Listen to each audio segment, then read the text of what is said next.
নে বইটা তোর কাছে রাখ, কালকে পরীক্ষার আগে আমাকে দিস, আমি একটু চোখ বুলিয়ে নিব। কি রে, কি খুঁজছিস? ডায়েরি। ডায়েরি? তুই পড়লি সেই ডায়েরিটা? তুই ডায়েরি ক্যাম্পাসে নিয়ে এসেছিলি কেন? কাভার কিনবো বলে, বাট এখন খুঁজে পাচ্ছি না।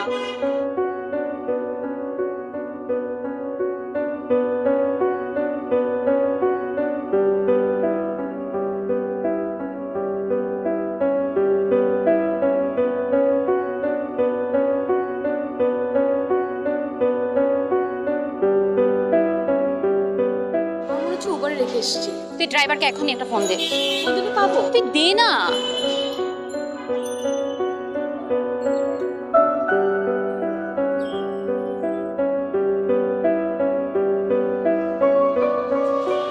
ফোন তো বন্ধ পাচ্ছি।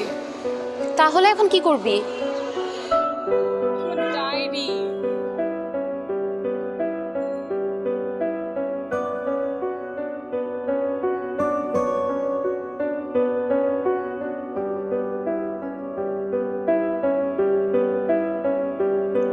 নীলা, নীলা, নীলা, তুই এখানে? আমি তোকে কখন থেকে ডাকছি মা। খাবি না? আয় খেতে আয়। না, ইচ্ছে করছে না। আশ্চর্য কথা, সামান্য একটা ডায়েরি হারিয়েছে, এর জন্য খাওয়া দাওয়া বন্ধ করে দিবি? সামান্য বলছো? ডায়েরি তোমার কাছে সামান্য? তোমার কাছে সামান্য, আমার কাছে না। আচ্ছা, তুমি বুঝবে না, তুমি যাও তো, না যাও। হ্যাঁ, আমি তো কিছুই বুঝি না, যত সব পাগলামি।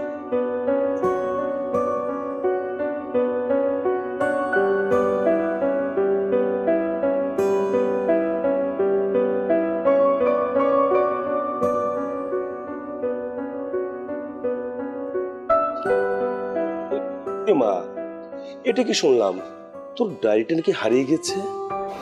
হ্যাঁ বাবা, মনটাই খারাপ লাগছে। তোর কি মন খারাপ লাগবে না? শুনে তো আমারই খুব খারাপ লাগছে। কত সুন্দর করে তুই আমাদের কথা, তোর মায়ের কথা লিখেছিস।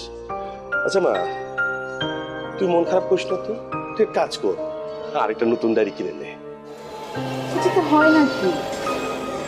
না, আমি এখন ডায়েরি লিখব। এটা অবশ্য দুঃখের কথা। আচ্ছা মা, এটা নিয়ে তুই আর কোনো ভাবিস না মা। মানে তোকে বলছিলাম কি জানিস, পুরা না তোকে দেখতে আসতে চাচ্ছে। হ্যাঁ মা।